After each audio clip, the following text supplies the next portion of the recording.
So it's close to 5 in the morning now, and I'm on my way to the airport to go to Bodø to pick up a Tenere I bought there. So this is going to be an awesome day. It's raining, so I'm hoping for the weather to get better. We'll see.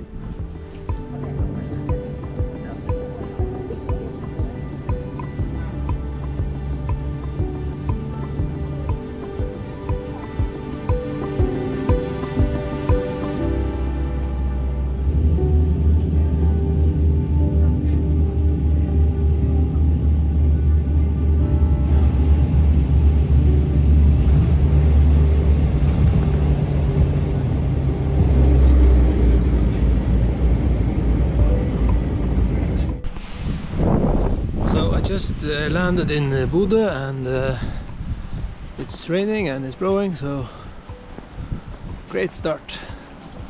Going to be awesome.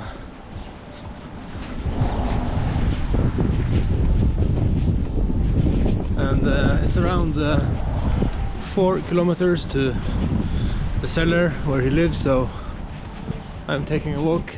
I was supposed to do this in the sunshine, but well.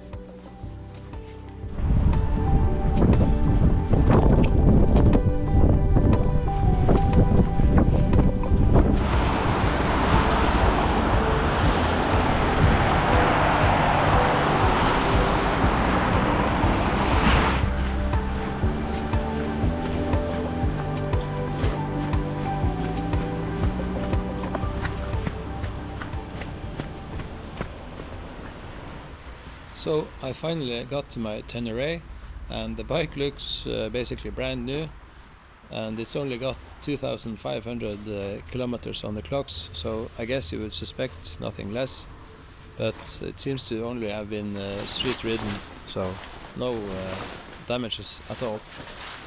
This bike is a 2023 model that was sold in 2024, so it's only been on the road for 1 year, and the dealer is just 1 kilometer from where I'm at right now. The bike is basically stock, but it's got the OEM Yamaha luggage rack with the top box, and it's also got the Yamaha heated grips. I've just mounted my phone mount and a camera mount, and also a mount for the safe drive, which is a unit that alerts me of hazards on the road and also police controls. So I had to take a little stop, just 100 meters from where I took off, to adjust the clutch, because it was grabbing way too late for my likings. And that was a little funny, because I asked him if there had been some recalls on the clutch on this bike, because I know that some of the CP2 engines have had some clutch issues, but there had been no recalls on this. But he told me that he had been back at the dealer one time to have the clutch adjusted. So I found that a little funny, because it was grabbing way too late, so maybe it's just personal preference, but I found it's weird. But anyway, I'm going down to the dealer, because it's only 1 kilometer from where the seller lived, and I'm going to see if they have some rain pants, because I only brought a raincoat because it wasn't supposed to rain that much, but now I need some proper rain gear. And luckily they did have some rain pants, actually in the same series as my raincoat, so I guess that was a stroke of luck.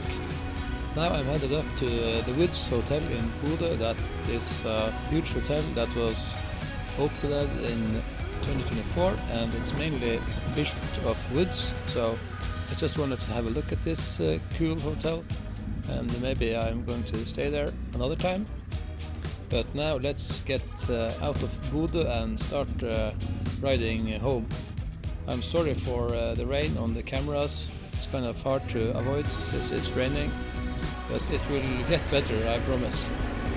So my plan now is to ride to Fauske, which is around 50 kilometers from Bodø, and there I'm going to have something to eat, and then I'm going to continue the ride back home. It's around 320 kilometers back home, and also a ferry trip that takes around 1 hour, so it takes a while, but it's going to be great, and the weather is supposed to get better, so just hang in there. So the reason for me not bringing my rain suit is that it takes up so much space and I was traveling really light, so that's just the way it is. As some of you may have noticed, I'm using the old GoPro 6 on my helmet. That's because I found out that the GoPro Media mode that I have on the GoPro 13 isn't waterproof. So I didn't want to risk it before I've done some research and find out if it's really not waterproof. So what are my first thoughts on the Tenere? Well, I guess it's low at first sight. I was kind of expecting that, but you never know. The bike is so light and nimble and handles so easy, and compared to my CRF, it's also 4 centimeters lower on the seat. I have to mention that my CRF is an adventure sports, so it's a little taller than the regular CRF. And the Tenere, if you compare them weighted, the Tenere is around 50 kilos lighter, so that's pretty much. And this combined with the 4 centimeter lower seat makes it a lot easier to handle in most situations.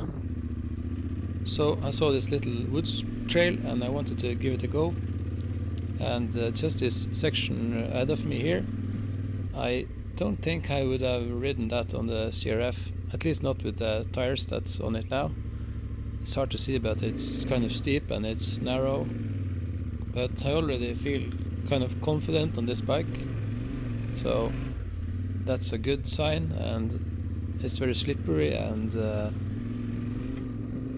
lots of leaves up here, but it went just fine with the stock tires. So well, let's see where this trail leads us.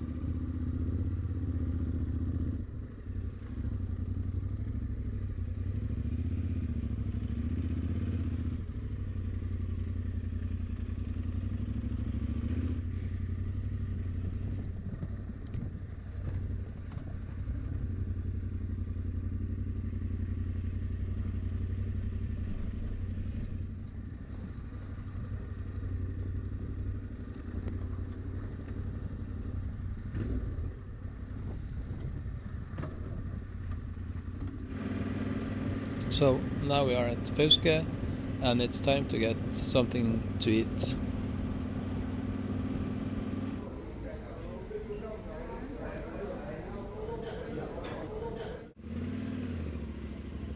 So that was a lovely omelette. Thank you, Fauske, for being so kind to me. I was actually here this winter and picked up a snowmobile, a 2008 Yamaha Apex RTX 40th anniversary edition, one of my all-time favorite sleds that I've always wanted but I've never had. So I came across one that I just had to buy.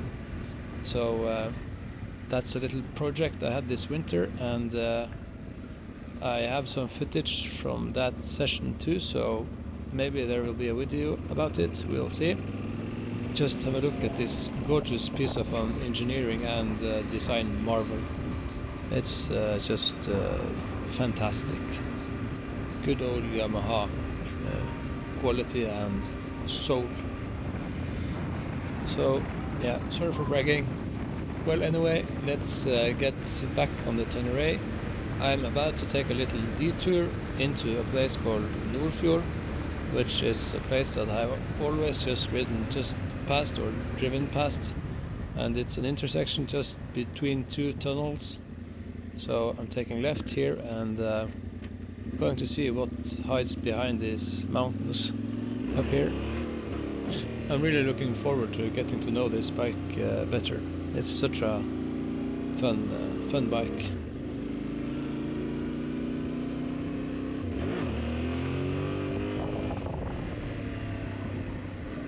Performance-wise, if I compare the Tenere to the CRF, I do think that CRF has overall a little better throttle response and a little more low-end grunt, but the Tenere seems to really like higher revs and really pulls when you give her the beans. So I actually don't think the difference 0 to 60 on this bike compared to the CRF, I don't think it would be that big.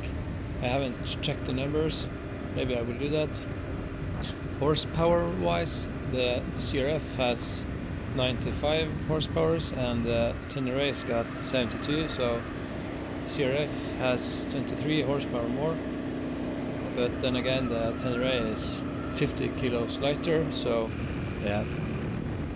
So I'm riding in here alongside this river, and I'm going to ride to the end of the road just to see what's there. And I just discovered this canyon looking area, so I'm going to take a little stop here and have a look.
Jævlig.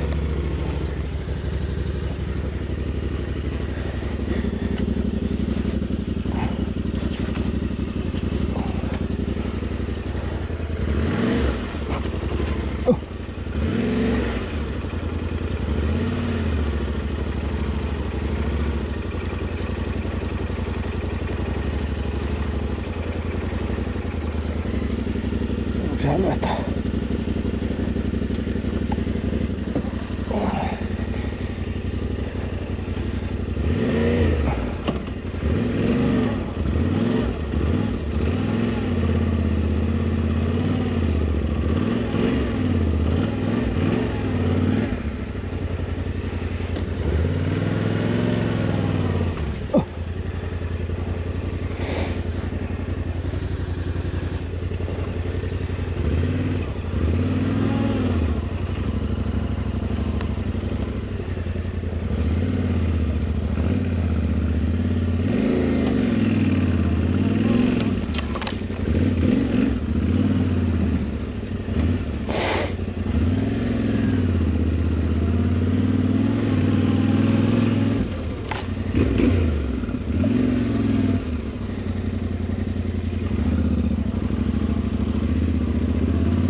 So I had some minor problems getting out of that place because there was some really slippery and wet clay and wet grass.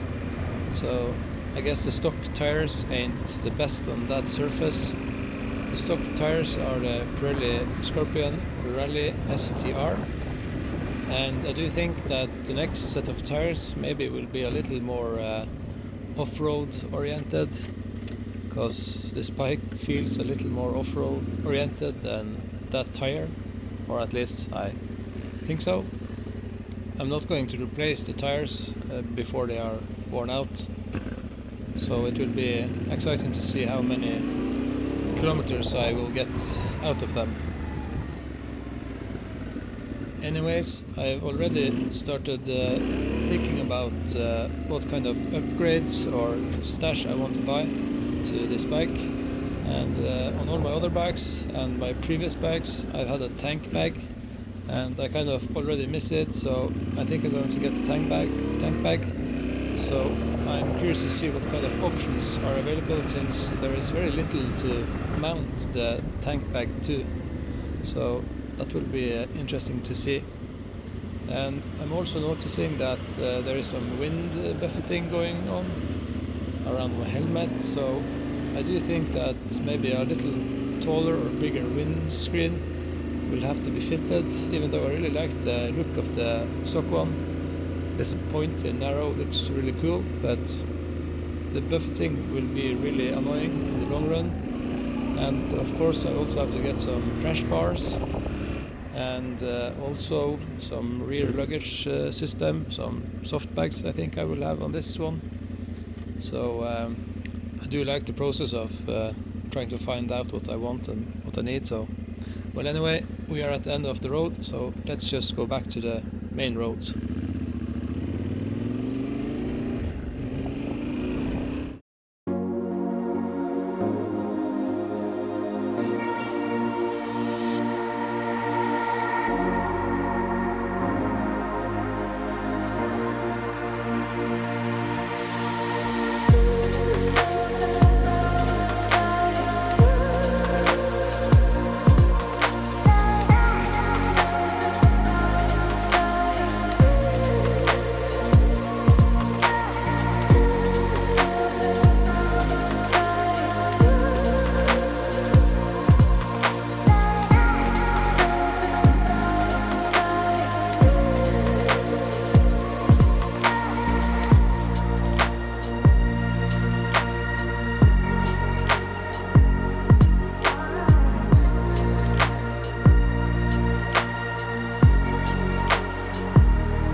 So I'm really enjoying myself on the Tenere, and I have a feeling this bike is going to become a legend in the future, just like the XRV 750. And as I said in that movie, I understand what the fuss is all about with this bike. It's fantastic, and I haven't even ridden it like it's supposed to be ridden in the off-road or the dirt, but when you see what Paul Torres is capable of on this bike, I do understand that it's a really good off-road bike. If you haven't seen Paul Torres on his Tenere, I really suggest you find him on YouTube and watch, because it's amazing. He's riding this bike just like a trails bike, so that's just awesome.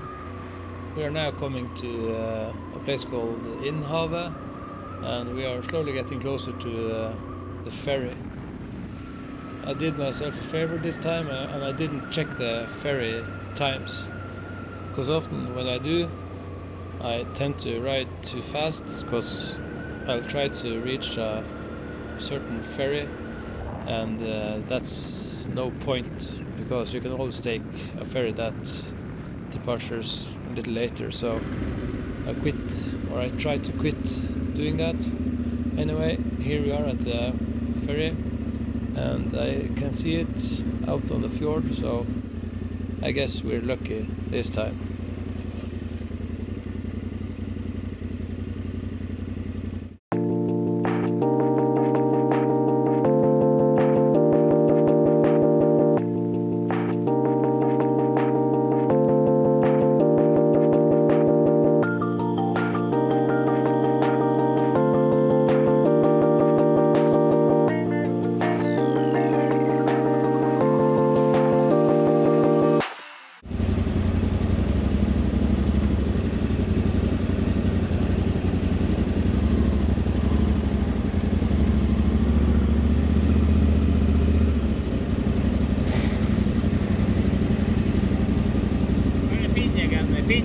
La oss opp med det. Ja. Ja.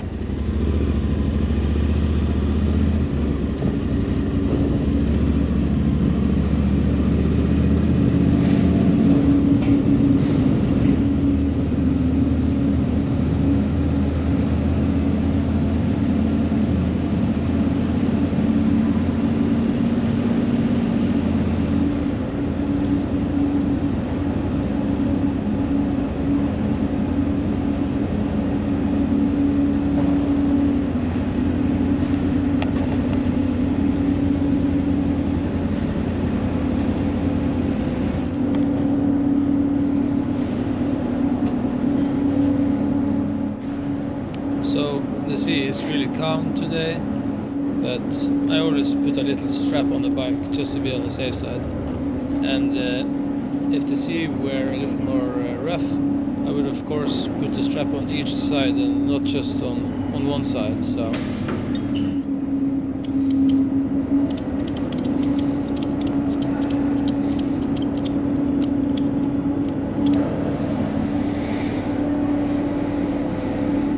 Hour later.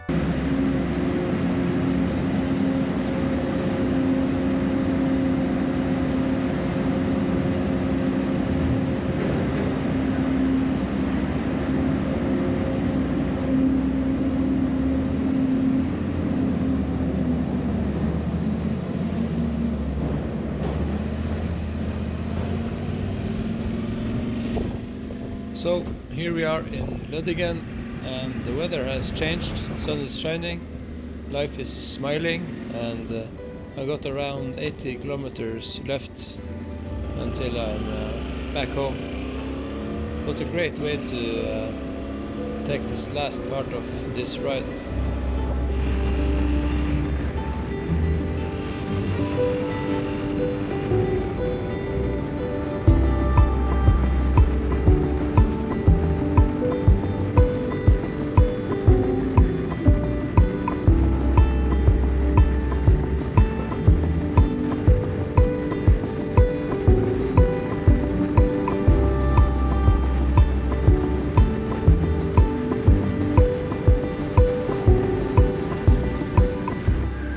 So I'm now just around 10 kilometers from home, and before I end this video I'm going to show you some clips from a place called Sandemarka.